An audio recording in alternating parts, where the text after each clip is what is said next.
Assalamualaikum warahmatullahi wabarakatuh. Perkenalkan, nama saya Nadira, NIM A0421306, kelas A, Prodi Teknologi Hasil Pertanian. Di sini saya akan memenuhi tugas ujian tengah semester saya dengan makul dasar-dasar ilmu ekonomi dan manajemen. Baik, yang pertama saya akan menjelaskan tentang pengertian ekonomi. Ekonomi menurut Kamus Bahasa Indonesia berarti segala hal yang bersangkutan dengan penghasilan, pembagian dan pemakaian barang-barang, dan kekayaan atau keuangan. Ekonomi berkenaan dengan setiap tindakan atau proses yang harus dilaksanakan untuk menciptakan barang-barang dan jasa yang ditujukan untuk memenuhi kebutuhan atau keinginan manusia. Menurut Wikipedia, ilmu ekonomi adalah ilmu yang mempelajari tingkah laku manusia untuk mendapatkan dan mengelola sumber daya yang terbatas. Ilmu ini muncul karena manusia memiliki kebutuhan dan keinginan yang tidak terbatas, tetapi sumber daya yang tersedia untuk memenuhinya terbatas. Selain itu, ada beberapa pengertian ekonomi lainnya yang dikemukakan oleh beberapa ahli. Yang kedua, saya akan menjelaskan tentang mazhab-mazhab dalam ekonomi ilmu sastra di Poera, yaitu merkantilis, fisiokrat, klasik, sosialis, dan historis.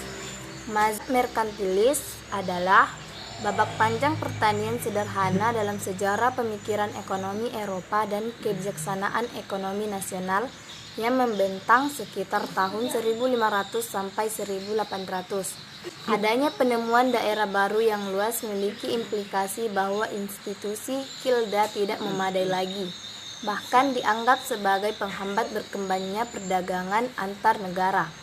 Akibatnya, mereka melakukan perdagangan dengan berbagai negara hasil temuan mereka waktu itu.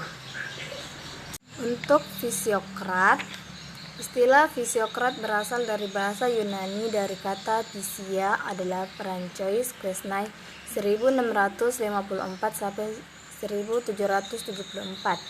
Seorang dokter ilmu beda Prancis yang pernah menjadi dokter pribadi Raja Louis XVI, juga dokter kepercayaan selir raja, Madame de Pompadour. Di samping menjadi dokter, ia seorang ahli ekonomi yang menulis artikelnya tentang ilmu ekonomi dalam Grande Encyclopedia.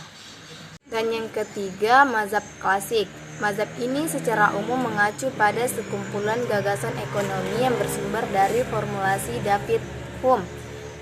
Karya terpentingnya diterbitkan pada tahun 1752 pada munculnya seorang ekonom besar yang pernah menjadi guru besar falsafah moral di Universitas Glasgow, yaitu Adam Smith dengan karyanya An Inquiry into the Nature and Cause of the Will of Nations tahun 1776 sampai Ricardo Encyclopedia John Stuart Mill and Lord Overstone 1837.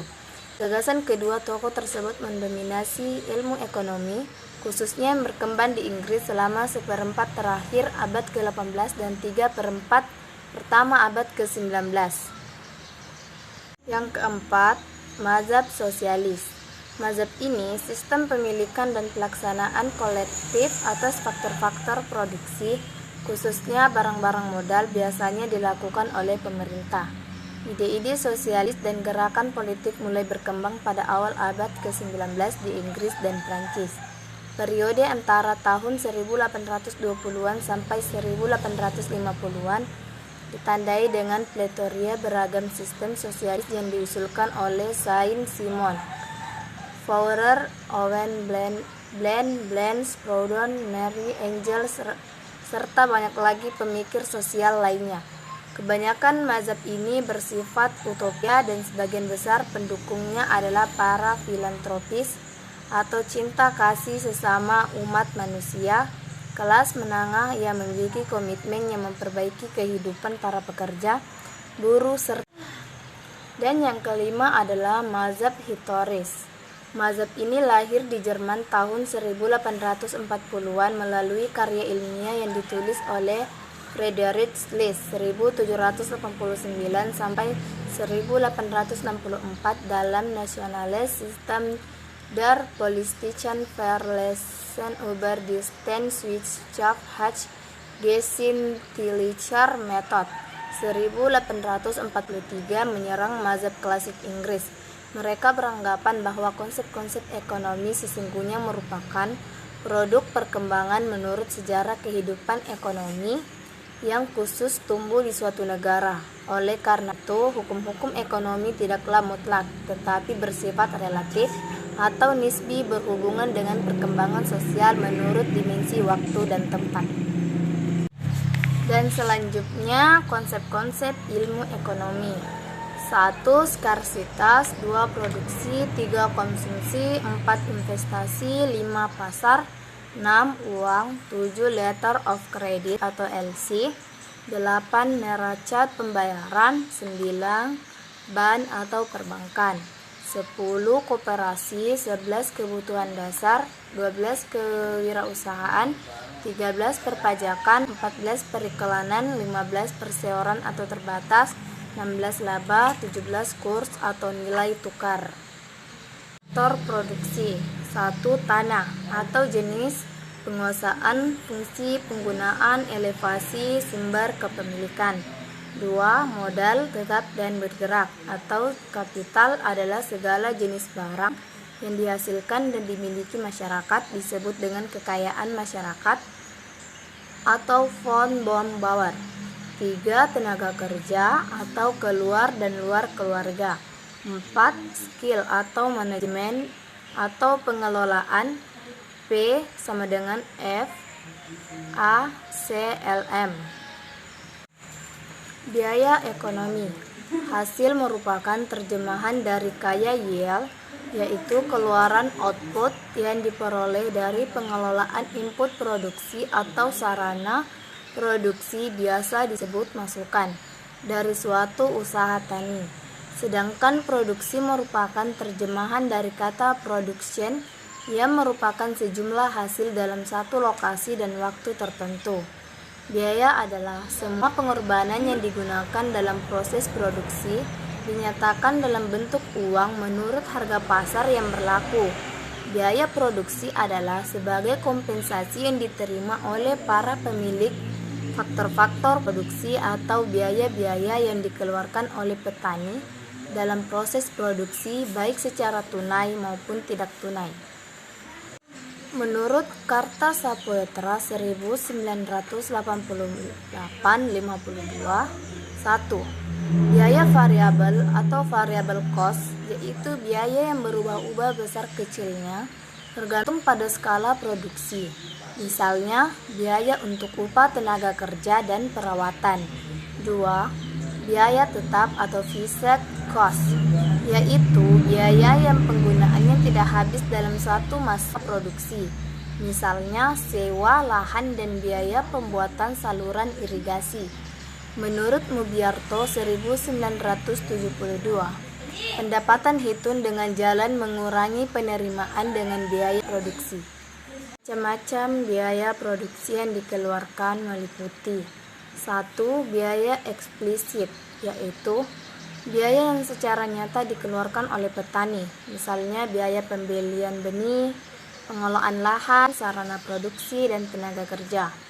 2. Biaya implisit, yaitu biaya yang secara tidak nyata dikeluarkan oleh petani, misalnya sewa lahan sendiri, tenaga kerja keluarga, dan sarana produksi dan tenaga kerja. 2. Biaya implisit, yaitu biaya yang secara tidak nyata dikeluarkan oleh petani, misalnya sewa lahan sendiri, tenaga kerja keluarga, dan langkah-langkah pendekatan manajemen sekian adalah sebagai berikut. Yang pertama, perumusan masalah. Yang kedua, penyusunan suatu model matematis. Yang ketiga, mendekatkan penyelesaian dari model. Yang keempat, pengujian model dan hasil yang didapatkan dari model, penetapan, pengawasan atas hasil-hasil. Yang kelima, pelaksanaan hasil dalam kegiatan implementasi. Hubungan permintaan dengan faktor-faktor penentu. Yang pertama, bentuk hubungan yang positif artinya kenaikan atau perbaikan dari faktor tersebut menyebabkan kenaikan permintaan. Yang kedua, untuk faktor selain harga barang yang bersangkutan, bentuk hubungan yang positif akan menggeser kurva permintaan ke kanan. Yang ketiga, bentuk hubungan yang negatif berlaku sebaliknya. Dan pengertian dan fungsi permintaan. Permintaan adalah jumlah barang yang bersedia dan mampu dibeli oleh konsumen pada berbagai tingkat harga dalam periode tertentu.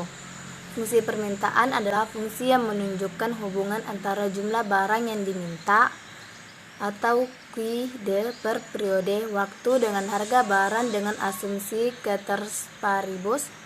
Kurva permintaan yang menunjukkan beberapa banyak suatu barang bersedia dan mampu dibeli konsumen pada berbagai tingkat harga dalam periode waktu tertentu. Faktor penentu permintaan. QD sama dengan F, P atau PA, I, T, POP, dan E. Untuk P sama dengan harga barang yang bersangkutan, PA harga barang alternatif atau barang substitusi atau barang komplementer. I sama dengan income atau pendapatan konsumen. T sama dengan taste atau selera. POP sama dengan populasi atau jumlah konsumen. E sama dengan ekspektasi. Oke, terima kasih. Itulah penjelasan saya mengenai dasar-dasar ilmu ekonomi dan manajemen. Sekian dan terima kasih. Wassalamualaikum warahmatullahi wabarakatuh.